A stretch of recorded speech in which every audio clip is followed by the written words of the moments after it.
shit was short-lived. What's that you said? Whisper so hard to hear. Turn this bitch up, you'll hear me loud and clear. King shit, these hoes cannot take what I get. What's going on, y'all?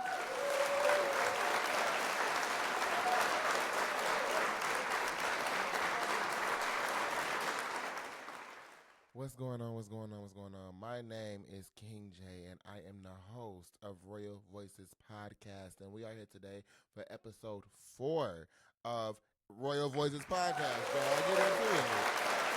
Yeah. Now, y'all, I am so excited to record today because y'all, so much be happening behind the scenes. I feel like every episode I open up, I talk about how much be happening behind the scenes.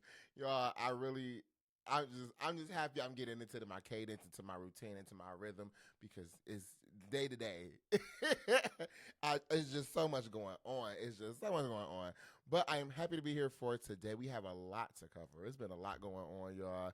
And honestly and truly, I think especially when it comes to this space for Kingdom, again, Royal Voices Podcast is the official podcast for Kingdom, which is a creative hub focused on music, art, and fashion, and uplifting creatives in those areas, specifically providing a lot of resources, networking, and a ton of other things to make sure artists are getting the recognition that they deserve, and also being able to uplift their creative space and promote their work, because again, there's a lot of people out here doing a motherfucking thing. So that's what this space is for. But I'm learning as a creative, y'all, it's so much to cover, especially when you are an individual doing everything by yourself.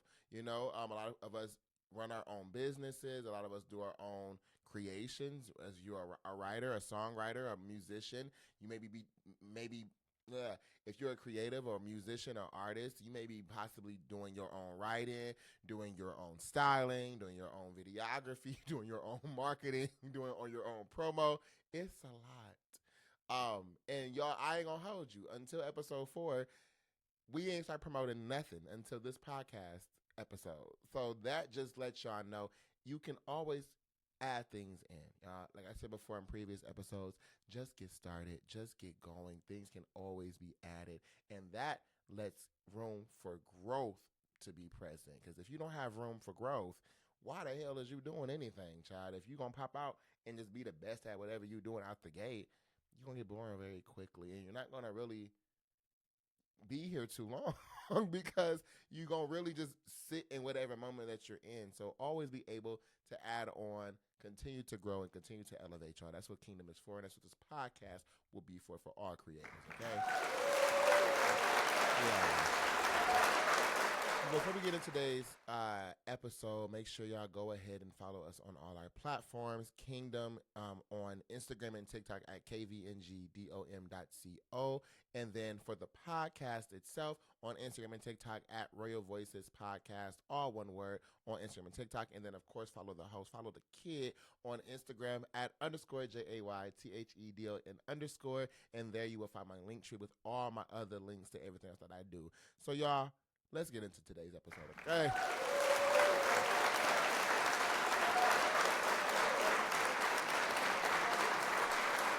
Yeah, I may be wondering what am I drinking in this blue. This is, well, it's not necessarily blue juice. As I said before, I'm a member of a fraternity, Phi Beta Sigma Fraternity Incorporated, the biggest blue. If you already know the mob, you know the vibes. Shout out to these members, you know what I'm saying? But yeah, that's what this is. It's just a little ting for today's episode. Before we get into everything, though, I did want to just pause for a second. We got news this week that Rich Homie Quan did pass away. I would like to just take a moment of silence for that creative. He was doing a lot, especially in like 2015, 2016. He was vibing a lot. And this was random, very, very random. We're not sure still what happened. I believe they're doing an autopsy this week Friday, so we should know more soon. But I just want to make sure I gave a moment of silence, a moment of respect, and sending out love to those impacted by this passing.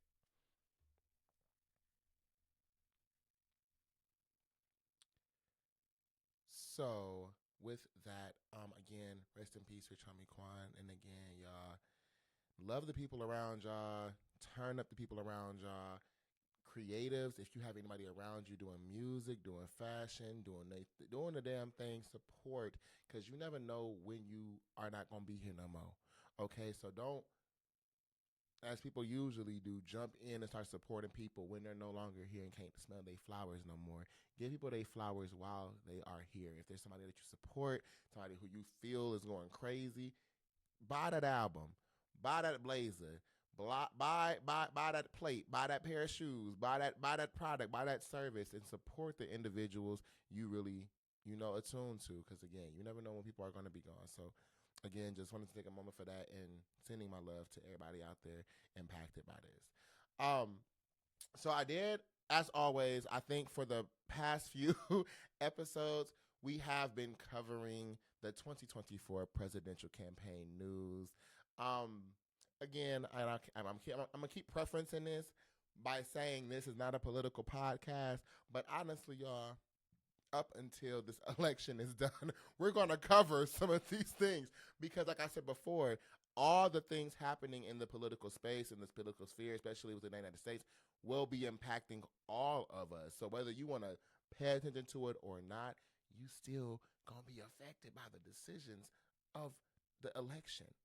Okay, so I want to make sure I'm giving y'all a little bit of insight onto what's going on both sides a little bit, just so y'all can be in the loop. And again, Google is a friend. Everything I say, take me as a liar. I want y'all to go and fact check everything that I say. Go ahead and do your own research. I could be wrong sometimes, okay? I do my due diligence to try to do some research and stuff like that. But again, Google is free and don't take nobody word, okay? Especially in these times, child, because it's crazy. It's crazy. It's crazy. So I am seeing astounding energy from both sides, I must say. The Republicans, the Democrats, it's giving me neck and neck, and I think it's going to be very, very close. Of course, it always comes down to those swing states. I happen to live in a swing state of Wisconsin. And what's crazy, because again, like I said, y'all, I be doing a lot. I be ripping and dodging and all that kind of stuff. I drive a lot throughout Wisconsin, and y'all, usually, I'm just going off the last 5-ish years or so of me driving through, going to, Whitewater, Milwaukee, Green Bay, Stevens Point. I usually get a bit of, the cities. I get a bit of the rural areas, like a little bit of the farmlands, and I be seeing, them little signs and people put up on their little sidewalks and on their grass, and in the country, child, they got like a lot of people with banners, and they'll make like makeshift signs in support of presidential candidates and stuff. I kid y'all not, 2016 when Trump was running and got elected, it was one farmer that I had to pass every time I was going to Milwaukee, and it would be like a row of like 15 or 20 or so Trump signs back to back, all on this man's property. So let's just say out here, it's a pretty, I don't want to say it's mixed, because there's really only two cities that really are more Democratic leaning, that's Milwaukee and Madison. Everywhere else tend to be very red in nature. But things have happened. We're a swing state for a reason.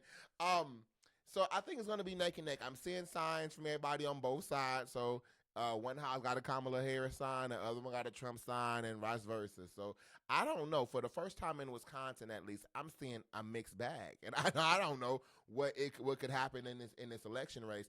But it was also letting me know that people have mixed feelings. As I mentioned before in prior podcasts, Trump is Trump. And Kamala Harris, people are having a lot of reservations about her. Even though she's clearly the better amongst the two, people cannot shake the feeling of like this lady got a secret agenda. And I've said before, she gives me Annalise Keating, how to get away with murder type vibes. And I love it because it's like okay, I don't know how to read you all the way, but I can tell something not 100%. Now, amongst Trump and Kamala, again, there's a clear differentiation of who is who and what they're trying to do. But I cannot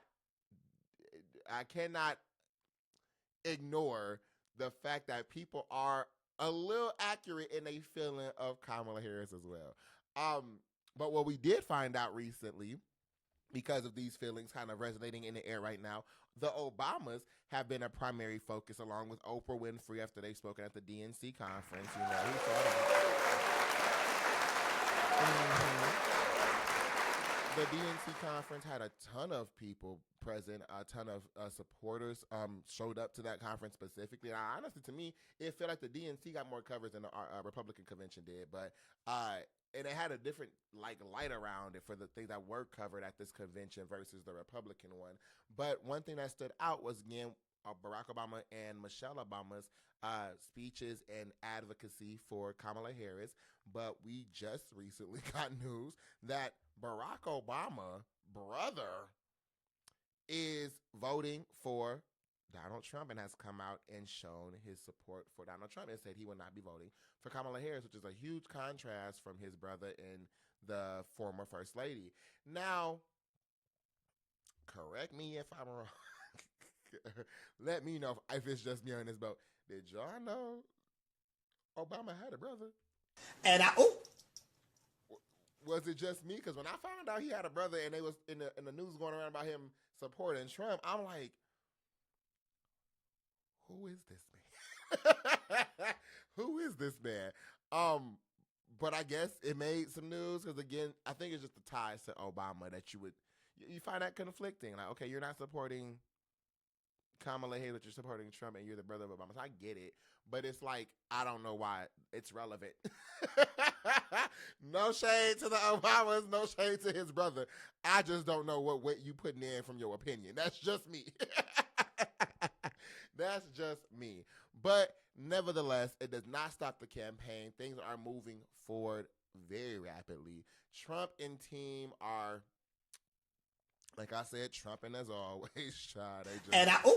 Just trumping along. He's still fighting court battles. I believe the court or the judge of his hearings are not deciding to pause anything. But then I saw today that they are going to allow the ruling to go to November 26th. So I guess they changed their mind within the last week or so about letting this hearing go through or not. So that's interesting. I do feel that's a little bit of privilege because I just don't. I've never in my life seen somebody facing felonies running for presidency. And the gag is, y'all, to me, if he can stand for president, everybody who has a history of a felony or being a convicted felon and all that should be able to legally vote. How do y'all feel about that?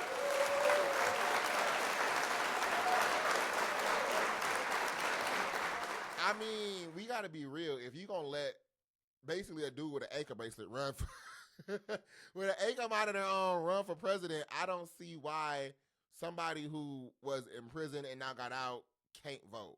That's baffling to me. And if he win, I'm going to gag. And if he win, I'm gonna need laws changed immediately to let every felon vote because that's crazy. But nevertheless, he's fighting that. He's also having press conferences and being unable to answer like questions regarding like what are you going to actually do. If y'all watch any of the things he's recently like talked on, he really talks like incoherently. Like he starts on one topic and then starts just rambling on. Like I think I saw one video of him getting questioned about the deficit, and then it went into the whole or the national deficit, how he planned on addressing that. Then it went into this whole tangent about economic health and climate change and the Green New Deal and just a lot of stuff that really didn't answer the question.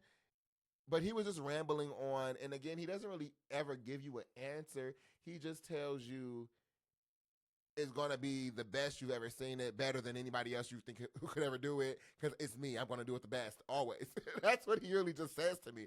But he's also been getting a lot of criticism from Fox News, and I could have sworn I was his friend. Like, I'm confusion with that, too. Like, Fox, who really supports everything Trump do, they really been dragging him a lot as of lately, and really just, I don't know. Like I said before in a prior podcast episode, I believe the Republicans are kind of mixed right now.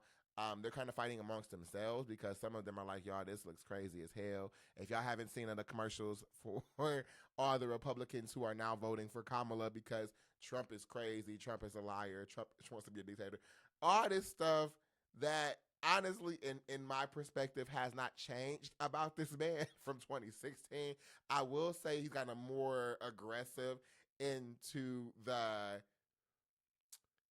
MAGA supporter aspect, the whole like us versus them mentality. A lot of Trump's campaign commercials I've seen from like YouTube and stuff like that on ads have been very aggressive, and it's been very fear enticing. Like, oh, you don't want this individual who's not from this country coming and killing your family. Oh, if you vote for Kamala Harris, you're not going to be able to get a job. Like, it's been so aggressive. Like, it wants people to be scared to the point that they like fight for something.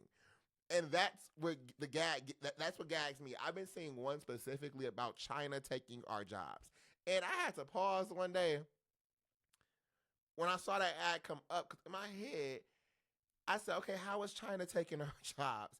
And the ad continued to say, well, for the longest, American projects have been made with Chinese steel and materials. And that has to stop here. Okay, so correct me if I'm wrong, went to school, got a degree in business, got my own business, very, very well versed in how business works. And my understanding of agreements when it comes to contracts or labor negotiations, it's a party of two, one buyer, one seller, if I'm not mistaken. So if there's an American project happening, and say we're building a building, and we want to buy some steel, and we purchase said steel from China, that's our decision. Right, so I'm not. just follow me. I'm not seeing how China's taking anything. If we're the ones paying for it, I don't know. It's just, again, any political people out there who want to educate me, please come down to our comment section. Love to hear from you. Hit me in the DMs, all that good stuff. But the advertising I've seen has been so. Like, this for real? But nevertheless, it's not stopping anything amongst the parties. Both parties are on their campaigns. Both parties are doing relatively well. They're kind of neck and neck right now, so it's very, very close. They are scheduled to start having their debates very soon. I believe their first big debate will be this upcoming Tuesday. So I think that's before. Let me get the date. Wait, hold on 1 second. I'm not sure it's gonna what. Today's Sunday, September. So by the 10th, November 10th, which is a Tuesday, we gonna have the debate between Trump and Kamala Harris. Child, y'all ready for that?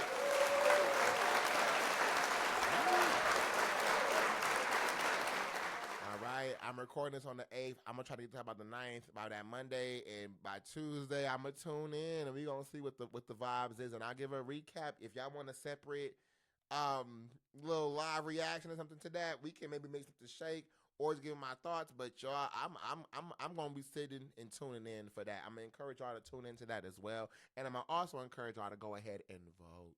The last day to register to vote is October 5th, so please make sure you go ahead and register to vote. If you're new, if you haven't voted in some time, go ahead and register to vote. Your voice matters. Every single vote counts. Please don't let none of these statistics, news that you're hearing, TikTok posts that you may be getting, let you think it's time to rest and get comfortable. You can run these numbers differently and run these numbers up all the way until election day. So please make sure that y'all are diligent. Please take the time to register. Take the time to learn where your polling locations are. Take the time to learn what you need to register to vote. Take the time to learn about the candidates, the administrations, the policies they want to bring in. Take the time to read up on these people, because y'all, like I said before, all the decisions made will be impacting all of us. So please take the time, go ahead and learn how to do that. Vote.com, Vote.org are great resources, but also Google is free, child. Now, with that being said, I'm done with the election coverage for today. It's draining.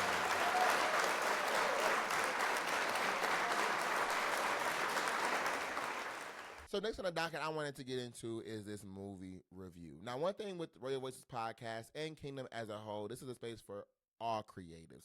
Even though music is my primary powerhouse and that's where I reside, I have done a little, acting. I've done a movie before.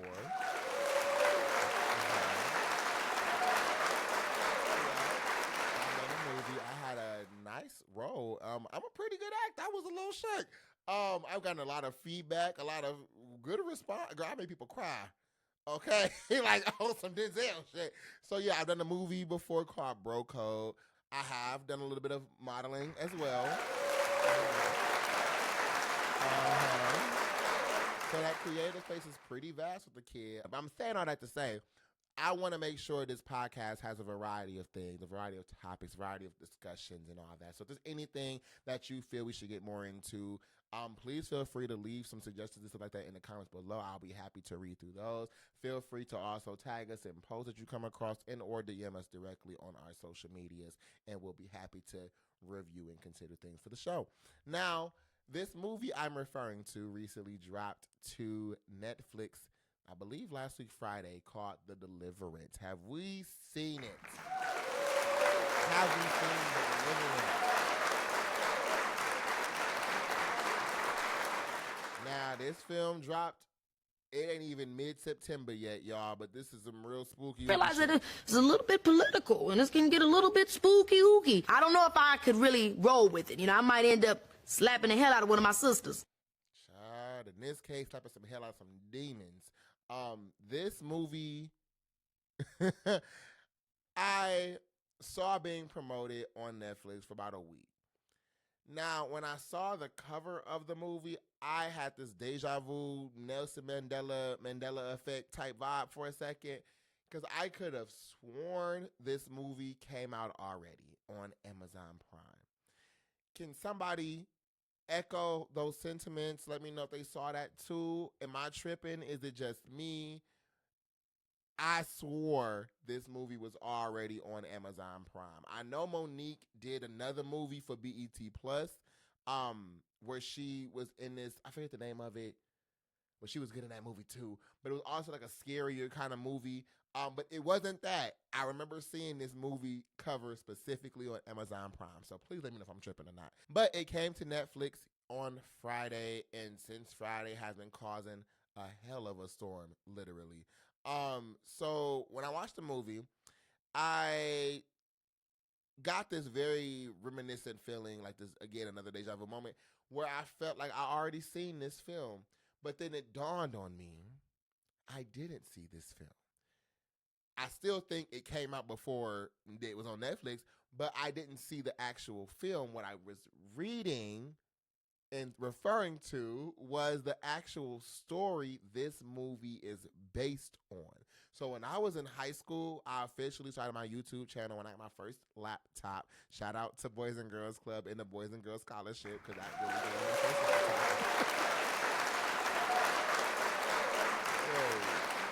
When I was in, I think, my sophomore year of high school, I decided to take that laptop and start my YouTube career, child. And I put out my first YouTube video, and the video was titled Haunting in Indiana. And at this time, I wanted to start a series called Why You Mad? I wanted to start a series called Why You Mad, where I kind of just covered things going on in the world and things that would piss me off, essentially, and explain why I was mad. So this story came across my timeline one day when Instagram was like, not the Instagram we have today.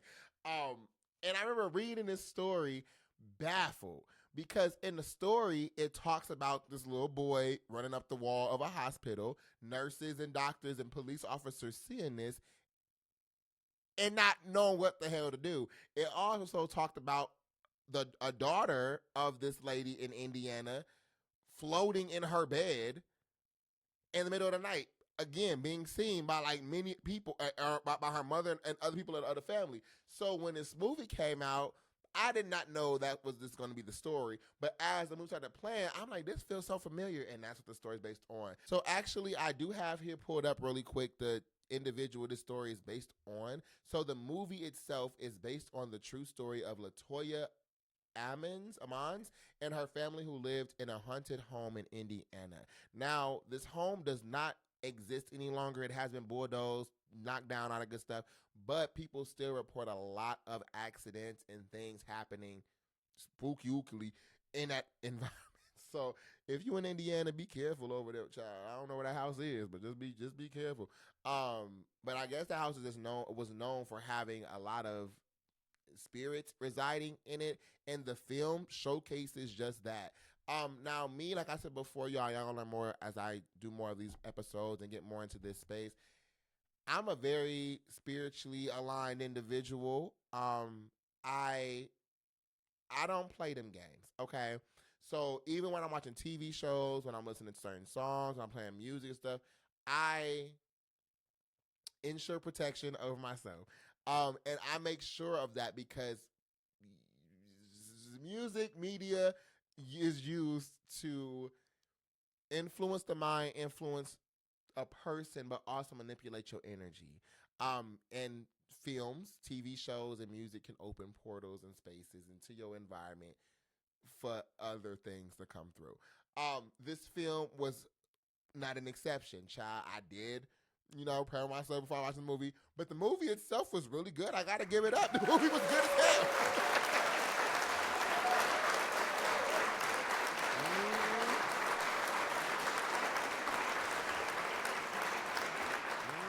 That movie was good than a mug. I think the film was so solid because of the strong acting. It was produced by Lee Daniels, so shout out to Lee Daniels for having Monique. I felt like he on a little makeup tour, but shout out to Felipe Daniels for having Monique in the movie.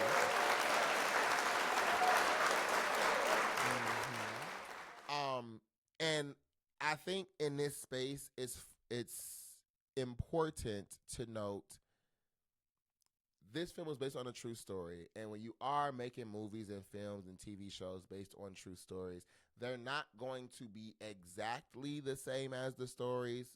Media is dramatized to make sure that people, are more engaged into a storyline versus it being just flat, spooky here, flat, spooky here, flat, spooky here. So I do want to talk about the additions of this film because I feel people are really harping on this part specifically. So really quick, I want to shout out the cast of The Deliverance. Amazing job. Amazing job. Y'all was acting. Y'all was acting down. Andrea Day. I didn't even know that was Andrea Day. All I know Andrea Day from is Rise Up, and she looked so different then. But this song, this movie, she was acting out. She was eating that roll up. She was acting left no crumbs. She plays the mother in this film. There is Monique, of course, who plays a social worker in this film. And Monique I love me some Monique. I love the Parkers. I love her stat. I just like Monique as an individual. That's just me. She just gives me that auntie vibe.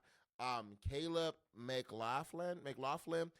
This is the black boy in Stranger Things, but he's also been in other films and other movies and stuff like that. He is a great actor as well. And then Demi Singleton played the daughter in the film as well, one of the daughters in the film. And then, of course, we have the iconic Glenn Close. So really quick, can we go ahead and give a clap up for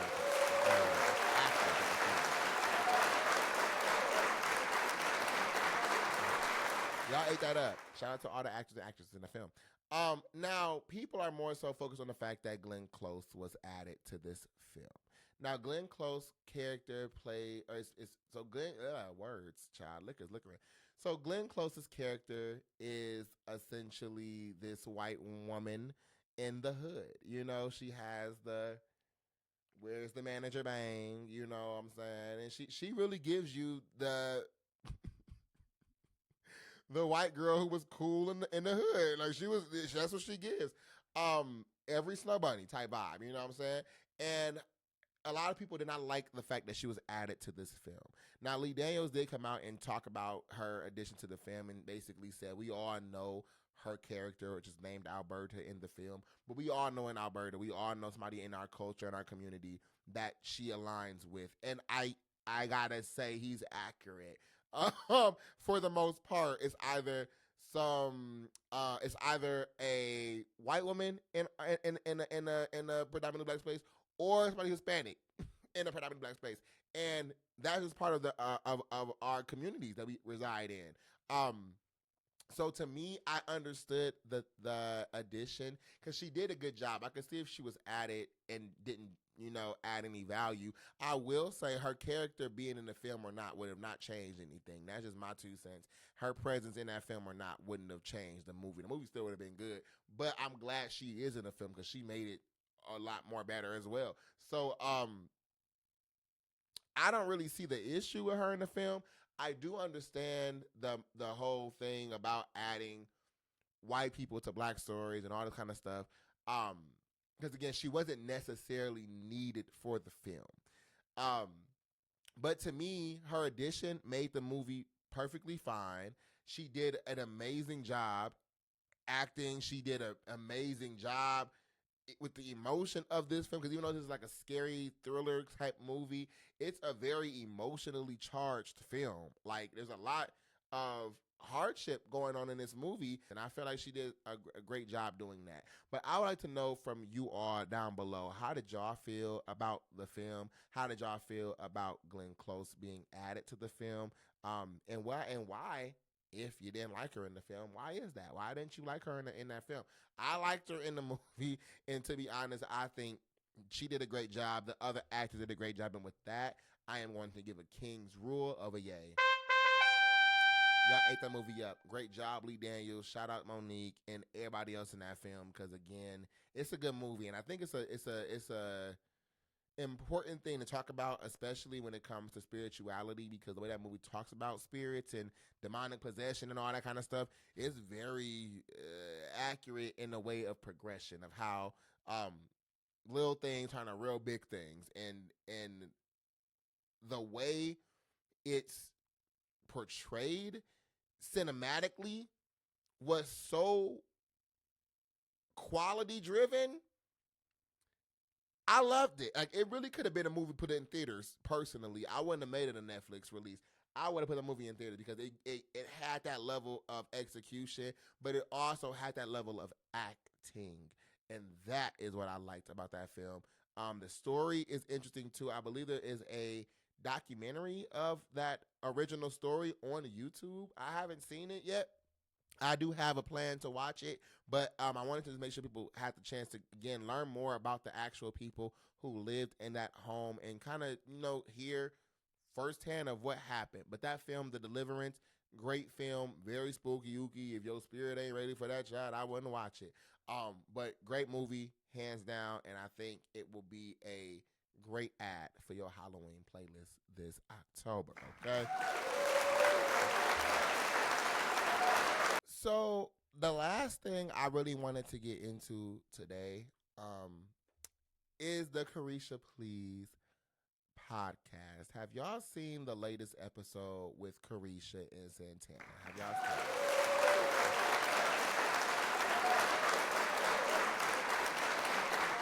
Now, this came out about a week or two ago. I did tune in because I wanted to know what was going on with Caresha, specifically after the Diddy allegations got released. And I don't even want to call them allegations, but I gotta say allegations because it was a lot going on around him, and that was somebody who really promoted Diddy, really supported Diddy, really stood behind Diddy. So I wanted to see what she had to say, but I also wanted to learn more about what the hell was going on with City Girls. I think I was asking a few podcasts ago, where the hell City Girls at after JT album came out? What's going on? So I tuned in to the podcast, and it was an interview with her, and it was led by Santana, who's like one of her best friends. And they got into a whole bunch of stuff. So they talked about the Diddy situation, of course, and talked about how she felt, talked about what she knew, what she was involved in. And her sentiments essentially were she did not know that side of Diddy. Her experience with him was not abusive. It was very motivating, very business focused, very mogul making. Like, I want you to be able to grow and succeed and think about adding this and having this business plan and having this portfolio and having this investment and, just really growth minded type shit. And I guess in her perspective, in her experience with him, she did not get the experience of Cassie specifically. So she just shared that very, very adamantly. She also talked about JT and talked about how they not like best friends. They're not friendly, but it's like they not beefing either. Like they just don't talk to each other like that. They hang out, they cool, they vibe, but it's like they just not make it. They're not a group no more, I guess. And she was saying she started doing her own thing because City Girls wasn't making no money, child. And I said, oop, I had to. It was given. Insufficient funds. You ain't got no money. Woo. Yeah, it's given basically City Girls was not making money, honey. They wasn't in the studio. They wasn't recording.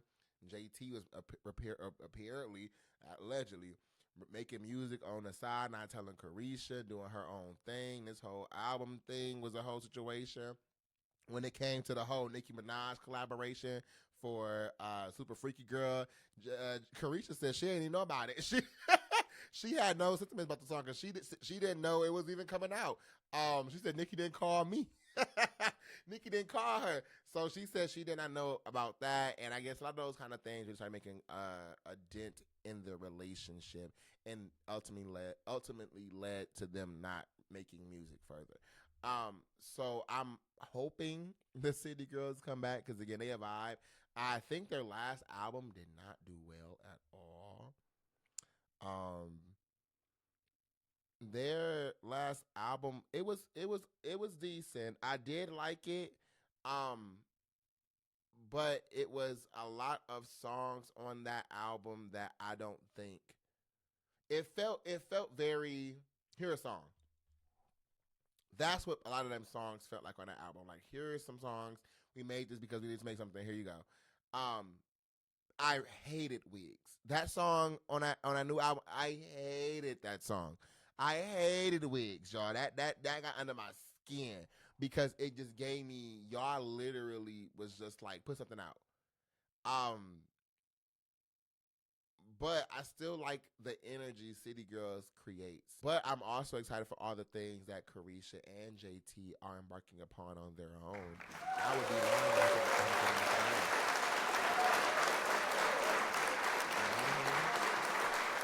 I'm so happy of the things that they're doing by themselves. JT is on tour, got a whole new project out. That was a pretty decent project.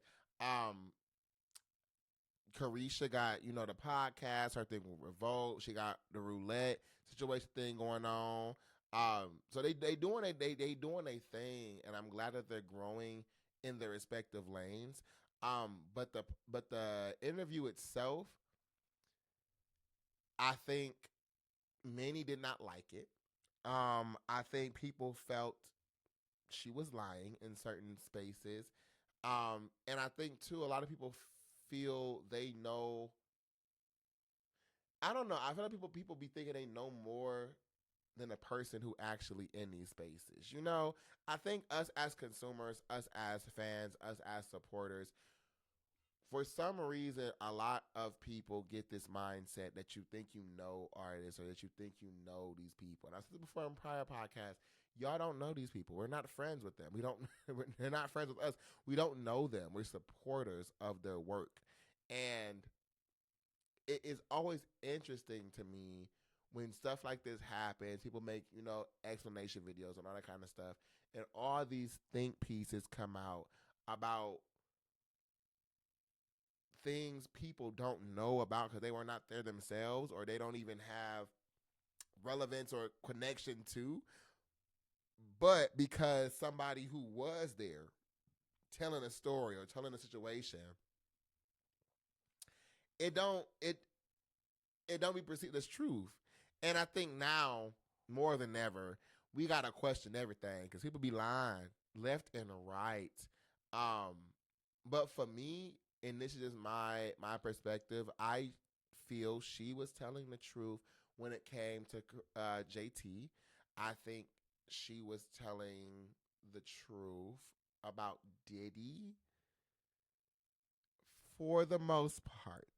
And that's the part where, again, I feel there's things people can't talk about or don't want to talk about. And if you think somebody like Diddy was going to let Caresha get on a podcast and air out anything about him, you goofy. So I think she was telling the truth for the most part from what she could share or what she felt comfortable sharing. But overall, I think it's a great thing to have an outlet to share your views and share your thoughts and all that kind of stuff. Having a show led by your best friend is a little bias driving. You should have just had a regular interview, or Santana did not need to interview you because, again, that's still your best friend. So he's not gonna put you into a spot where you're like in a real tough pickle for real. But I do commend him for, being that support for her and making sure that she's been good. Because, again, all this internet stuff, especially being in a space where you're always in the spotlight, all your business is in the forefront, and you get embarrassed here and there, it's hard not to read them comments. It's hard to not take things to heart. It's hard to ignore the things people say about you when you're in that social media space, and especially to that magnitude, child. That's a lot. So I commend Santana for being present and just making sure his friend is okay. But let me know your thoughts about the Caresha Please interview. What did y'all think about it? Did y'all feel it was genuine? Did y'all feel it was real? Or did y'all think she was capping a little bit? But overall, for me, I think she was telling the truth for the most of it. What she could say, what she could share. So interested to know what y'all feeling, what y'all think. Let me know down below. And again, Caresha, I wish you well, and I hope JT and you continue to grow, prosper, and doing amazing, amazing things. Okay.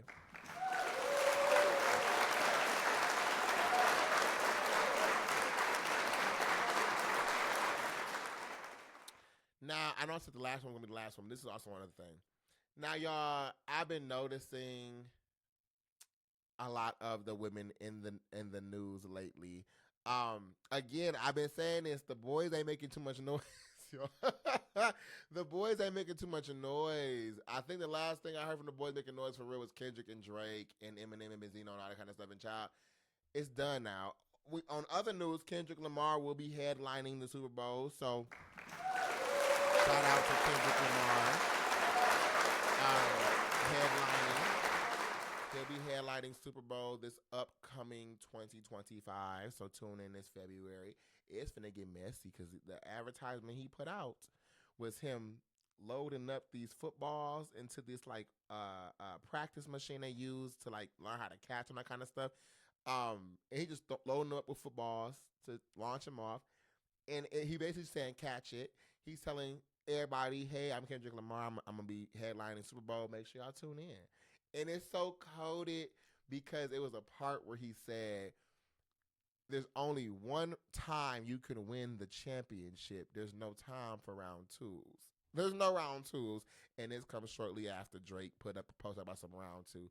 Drake, and I guys got to say this for everybody, let it go, friend. You lost, okay? And I'm saying this as an artist. This is beyond the music. At this point, this is beyond a song. This is beyond a hit. This is about the culture. And after this last time, Kendrick Lamar has the people. And I'm going to be tuning in to Super Bowl to see this man perform. because y'all, I feel he finna show his ass. Kendrick finna act a fool. And at this point, Drake just got to fight. No, he ain't got to fight. But I think at this point, he do got to come out and say something.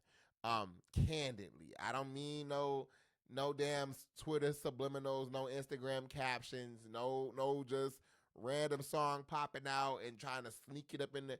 You got to sit down like how I'm sitting down in front of this camera and, hey fans. It's been a rough summer.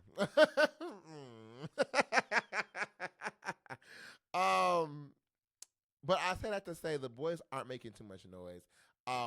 But who have been making noise are the ladies, and one individual making a lot of noise and has been from a lot of this year. Megan Thee Stallion recently went on Billboard and talked about her debacle with Nicki. So y'all, at this point too, same thing go for Drake and Kendrick. It's so we over it. Bigfoot was a moment. And it was interesting. Same with his, same with Rattle, same with Cobra. It's all interesting to me. She did an interview with Billboard. And she will also be headlining the VMAs this upcoming year. So Megan Thee Stallion is in the news because she has gone to Billboard and shared her, debacle with Nicki Minaj, but she's also headlining this year's VMAs. So I do want to clap it up for her for that opportunity.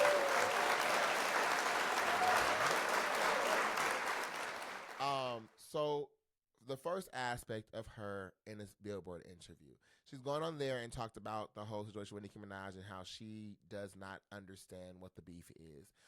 She was asked directly if she thinks they can reconcile their issues and, get over this hump and get back to making great music and that kind of stuff. And Megan just said she really don't even know what she don't know what the issue is to reconcile. Like, she don't know what the problem is.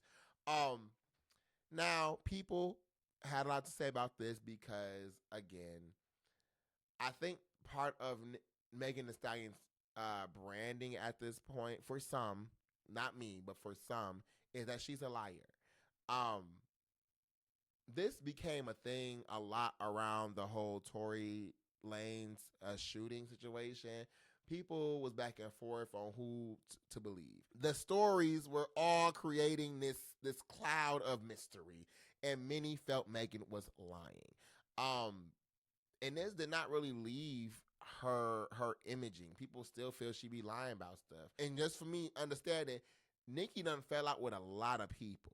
But I have never, except for Lil' Kim and Remy Ma, I have never seen Nicki go on a rant for damn near 5 days in a night after a song came out with one reference line that didn't even say her name.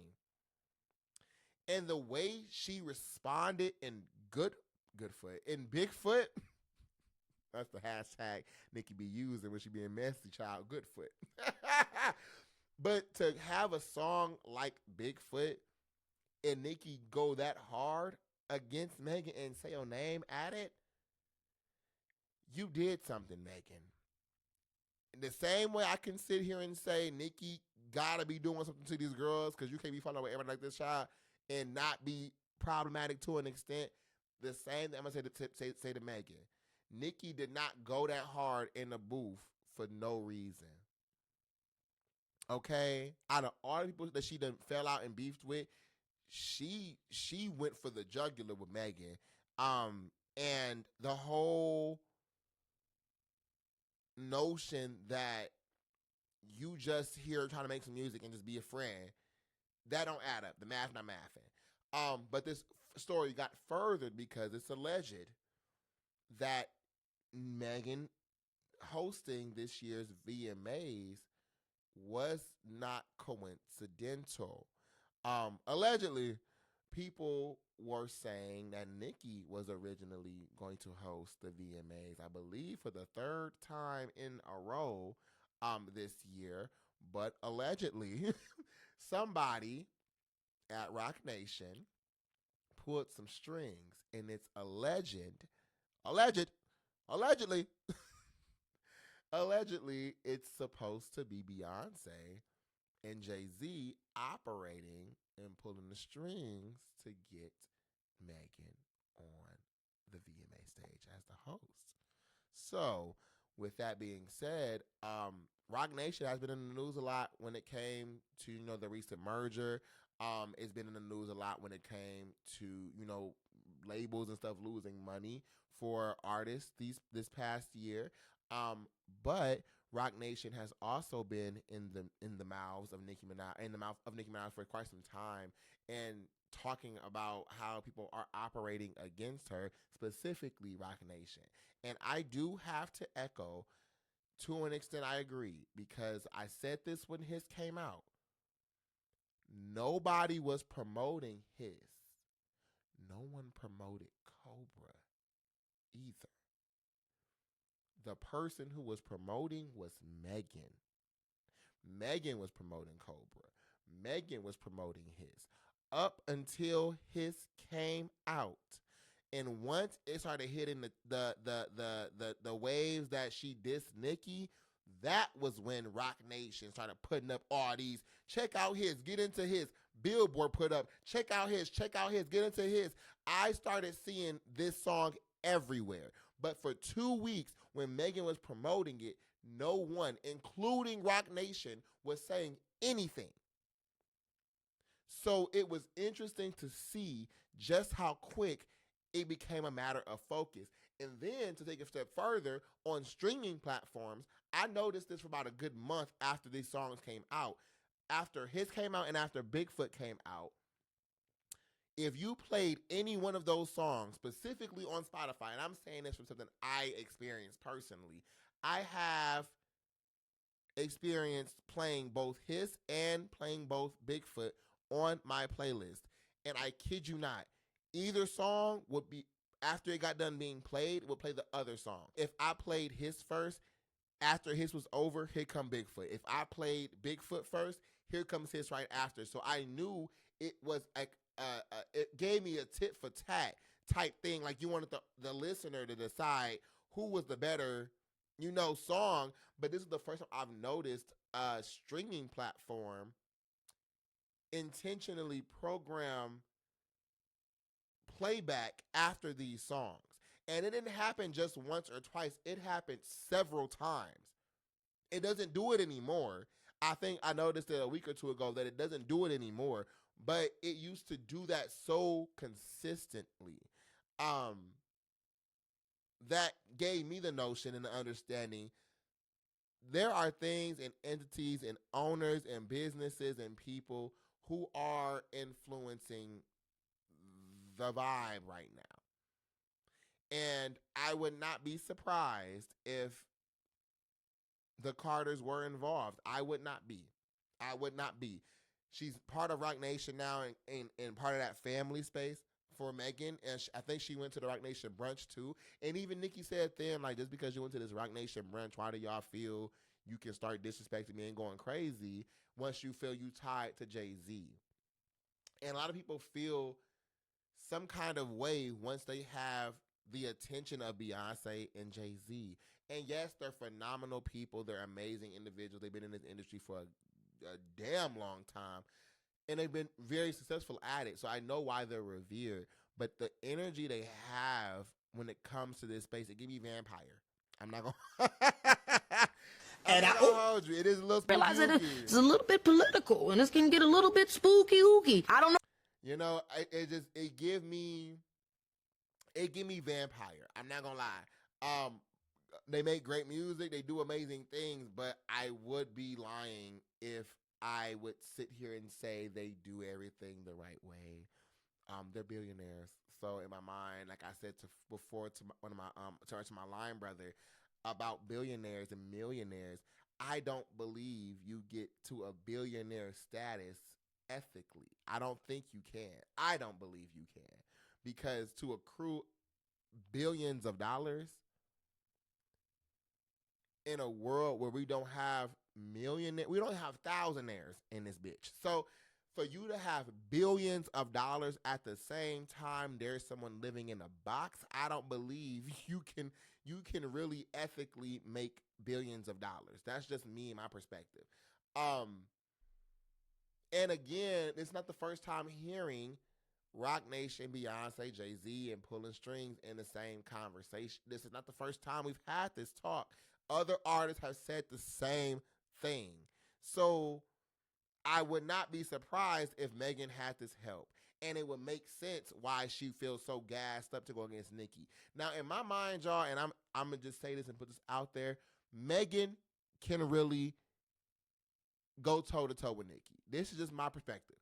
I'm a bard, okay? I love me some Nicki down. I'm a critical bard, but I ain't delusional. And I will be able to check this girl. That was a trash song. That was not it. That wasn't it. But Nicki is a phenomenon that really is studied when it comes to this music space, specifically for female hip-hop and rap. But her impact on the industry is so interesting as well. But I feel like Megan, artist-wise, lyrically, writer-wise, can really rumble with Nicki if she really wanted to. And I don't know why she don't go into it like that. Because in my mind, the only thing I come up with is Nicki got some tea on her for real. That's my only thought process. Because Nicki, the thing with Nicki and her distance, child, when you pick that battle, and we've seen this with Remy Ma, we've seen this with Cardi B, we've seen this with Lil' Kim, we've seen this with Keys. If y'all know who Keys, if y'all know who Keys is. Keys was like one of the early disses, right before I think Lil' Kim or a little after Lil' Kim. Keys cooked. Keys cooked. I was on the motherfucking YouTube with my little nephew looking for some Blue's Clues. Keys ate, but Nicki came back with a quick snippet. All I do is win. Ain't that the reason that you really mad? Undisputed. Hell, it all the way from Trinidad. I ain't mad, ma. See you on your bummy swag. I'm in a money green jag, a lot of money bags. I told Khaled you the best, but I'm the bestest. Better run for cover if your name is on my checklist. You can talk slick all the way down to the welfare. Ask the IRS, bitch. I'm paying for your health care. I'm sorry. I'm sorry. Keys did it. Keys song was nice. Nicki rebuttal was a key. But all those individuals who've had fallouts with Nicki all experienced the same thing, where they got into a beef, songs were exchanged, and Nicki would put out a song that not only dissed you, but stayed on charts for months. When she dissed Lil' Kim, Roman's Revenge became an introduction song for many who follow Nicki Minaj. I remember the Breakfast Club playing Roman's Revenge when it first came out. And Charlamagne said, yeah, Kim. She dragged you on this one. Kim came back with I think, Black Friday. And it just didn't do it. It didn't do it justice, honey. Because Nicki slid. When it came to Remy Ma, and she put out No Frauds, and then she put out Changed Up. I think Drake and her said it one day where they said they don't write diss records, they make diss song, or they make hit songs and diss you on them. Nicki good for it. So if Megan really goes into that arena, because I just need, Rattle was nice. That was a good little addition. But I need Megan to go for the jugular the same way Nicki did. Say what you want about Bigfoot, feel how you want to feel, but that song was so disrespectful. She called Megan. She called Megan so much. The fact, the highlight of that song is you're lying on your dead mother. That alone would have me in the booth writing furiously. That alone, if an artist came at me and my mother was passed away, she's not, by the grace of God, knock on some wood, and your hook for your song is you was lying on your dead mama, lying on your dead mama, I would have to spin the block. But that response, best believe you went low, I'm going to hell.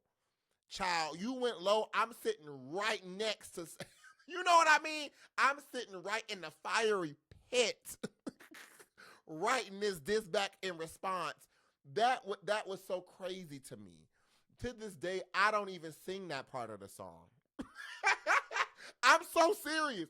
I'll play Bigfoot and I'll just line. That's where I come back in at, because it was so disrespectful. This whole situation with Megan, I hope she authentically, got that opportunity at the VMAs. I hope nobody's pulling strings and maneuvering and all that. But I would not be surprised. The industry is messy, and y'all, Nicki has been in the spot for a minute.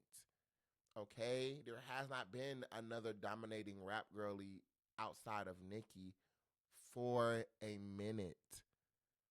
Okay? Like the track run the fact she's going on a world sold out arena tour, and on her second leg now, a third leg is given, because I feel like she already went overseas and stuff too.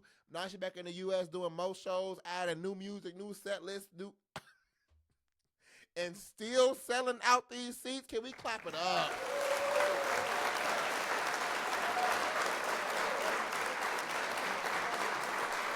It's crazy, and I kid y'all not. One day, this is right now, people are studying the career that is Nicki Minaj. But I also believe one day people will study the career that is Megan Thee Stallion.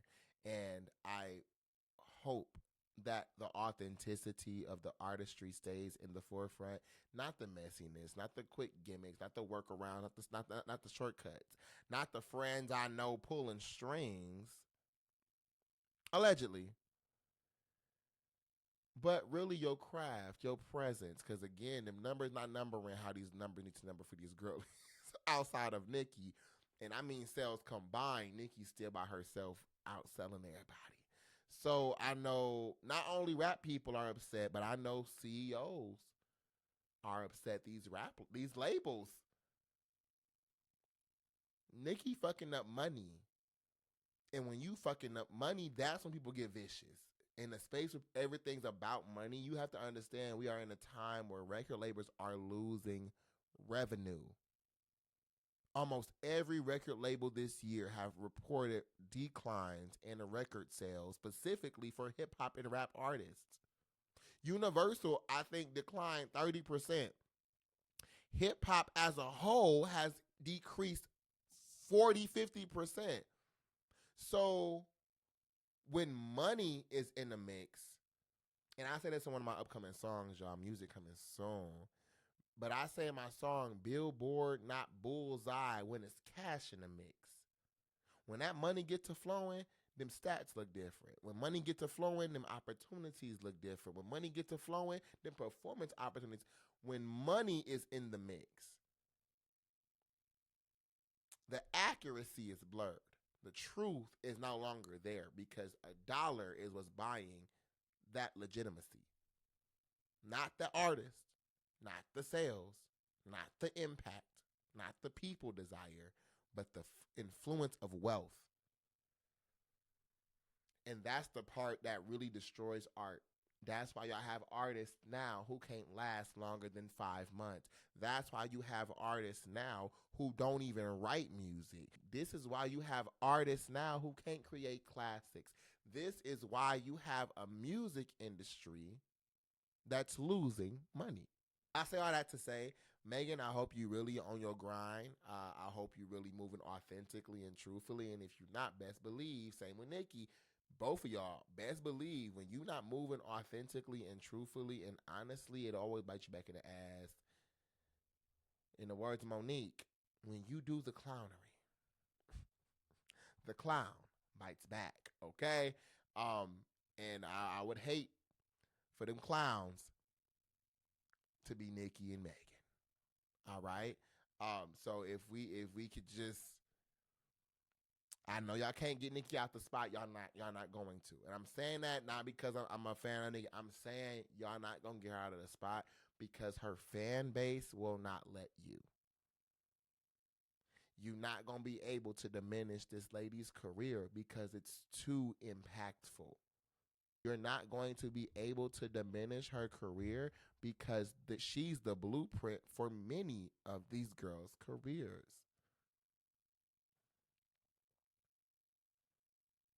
But they don't have to go up against each other in order to have a spot. I want people to be able to be artists without other people fucking up they shit or fucking up their back because you pissy or because you're tired of them having attention.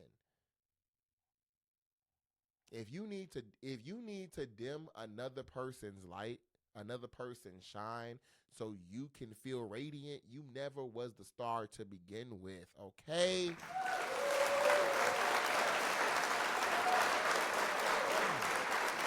I'm gonna end on that. I don't like spiteful stuff. And when you are an individual who has to diminish others in order to feel seen, heard, respected, you never were that. If you need to be in an empty, dark room in order to shine, you are not a star. If you look up at the sky, you don't see the North Star beefing with none other motherfucker in the sky. The North Star may shine the brightest, but guess what? It's other stars surrounding the North Star. You don't see stars just going out because the North Star exists. It's called step it up. If you want to be in the forefront, put the work, time, energy, effort in to be in the forefront. But y'all cannot keep formulating plans, allegedly, and not just talking about Megan no more, but just the people overall, industry, the labels, all this stuff. Y'all cannot keep formulating plans against somebody because you feel their success should be done. You should not be able to determine and dictate who's successful and when it's going to be over. Okay? That's just my 2 cents. With that being said, y'all, go watch the VMAs.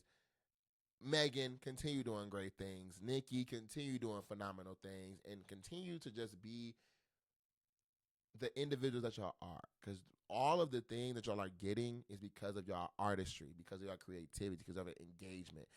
Please do not lean into the bullshit that is the entertainment industry and that is the messiness of control in the entertainment space.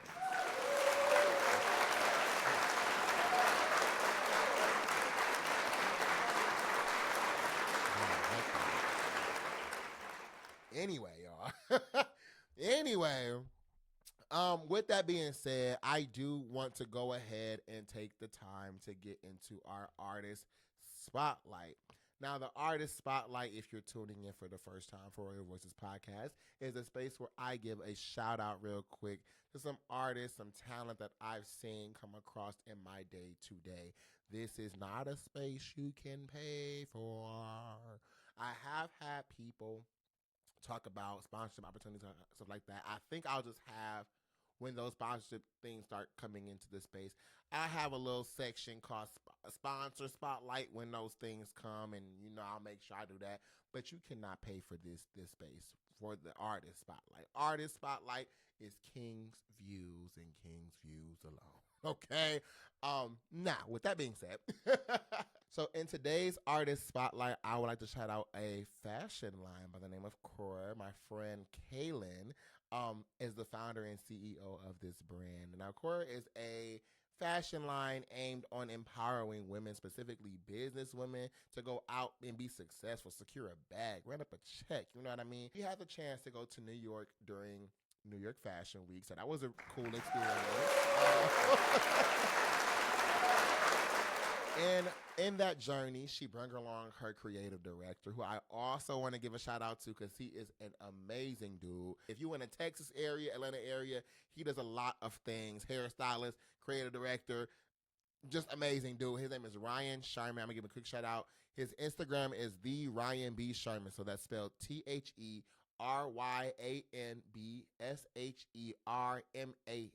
on Instagram. Anyway, me and Kaylin was out, out and about in New York, getting dressed for that, all that. It was a cool experience seeing both Ryan and Kaylin like behind the scenes, getting hair ready, getting last minute alterations, picking out like all that kind of like the work behind it all was so fun to me.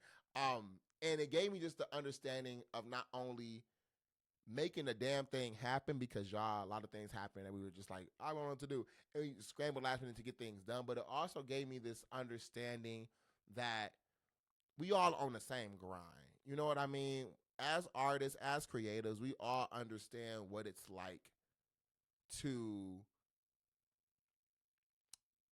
we all know what it's like to put in work. We all know what it's like to have to find balance between day-to-day job, creative spaces, artist stuff, being able to create your craft. We understand what it's like funding your own efforts, your own materials, your own studio time. We know what it's like putting in the time, energy, effort to get things right to our liking and, exposing and getting comfortable and all that kind of stuff to do what we do.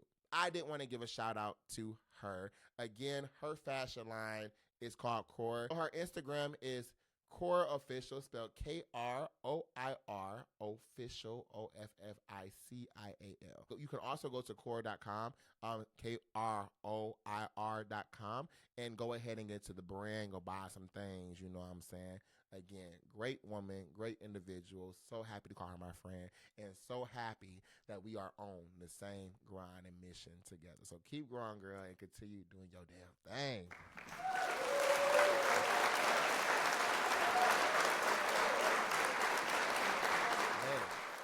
Now, of course, I have to always shout out myself. I am an artist as well. I go by the name King Jay. I have my first EP out last year titled It's Only Right. And right now I have my latest single out, Loud and Clear. So if you want to follow the kid, get into the music, get into all the things that I do, go ahead and follow me on Instagram at _JAYTHEDON_. And again, the link tree is in the bio, so if you click that, you'll find all my music and all the other stuff that I do. To stay in the loop of everything Kingdom, make sure you follow us on Instagram and TikTok at KVNGDOM.co and on our Royal Voices podcast on Instagram and TikTok at Royal Voices Podcast, all one word, as well as on YouTube at Royal Voices Podcast, all one word. Again, coming to streaming platforms very, very soon. But until next time, y'all, thank y'all for tuning in on today. And remember, we reign forever. Y'all have a good one.